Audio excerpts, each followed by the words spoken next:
आणि सर्व मंडळी मोठ्या संख्येने उपस्थित राहिली. खासदार साहेब तुमचे परत एकदा साकोरी गावाच्या वतीनं असं मनपूर्वक आभार मानतो, स्वागत करतो. आज आम्ही खरं तर हा एक लढा म्हणला तरी चालेल. प्रचंड दबाव खाली होतो 5-6 दिवस, पण रात्री स्पष्ट करून टाकलं मी तुमचा नाही. रात्रीपासून म्हणण्याचे बंद झाले. इतका दबाव होता प्रमाणापेक्षा जास्त. पण हे रक्त शरद पवार आणि उद्धव ठाकरे साहेब यांचंच आहे. त्याच्यामुळे आम्ही या गोष्टी बदललेल्या नाही. आम्ही शरद पवार साहेबांबरोबरच आहे, आम्ही उद्धव ठाकरे साहेबांबरोबरच आहे. आज आम्ही काही पुढे गेलो नाही.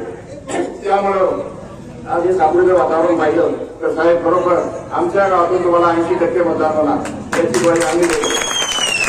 कारण मी एक शेतकरी आहे, गेली 7 वर्ष पूर्ण वरपडलेला आहे.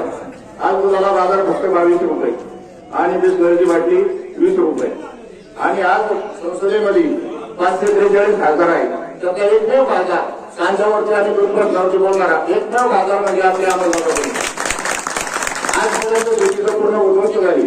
खोट्या सोडण्याचा आम्ही विकास केलाय. आणि डांबरी रोडवर आम्ही काय खायला जर नसलं तर काय करायचं तुमच्या विकासाचं. आणि ही जी आग आहे, जनतेची आग आहे, ही एक मोठी क्रांती आहे. या वर्षी 1994 साली 2014 साली मोदींची जशी लाट होती त्याच्या कितीतरी पटीनं विरोधातली ही लाट आहे. आणि हे सगळ्यांना न्याय पाहिजे आणि न्यायाच्या हक्कासाठी ही लढाई आहे. यामुळे आपले संसद रत्न 3 वेळा संसद रत्न पुरस्कार मिळाला. बैलगाडा शर्यतीबद्दल आता कोणीतरी काहीतरी बोलत होतं, पण खरंच श्रेय यांचं आहे. त्यांनी बैलगाडा शर्यत चालू केली. कितीतरी महत्वाचे प्रश्न मार्गी लावले. नगर पुन्हा हायवेचे बायपास कमिशना वाचून बंद पडले होते, ते साहेबांनी चालू केले. अशी कितीतरी कारणे. खेडचं विमानतळ कोणी पळवलं, विकास कोणी करला, ही सगळं आपल्यासमोर ज्वलंत समस्या आहे. आणि साकोरी, संपूर्ण साकोरी गाव एक दिलानं साहेब तुमच्या पाठीमागे उभा आहे.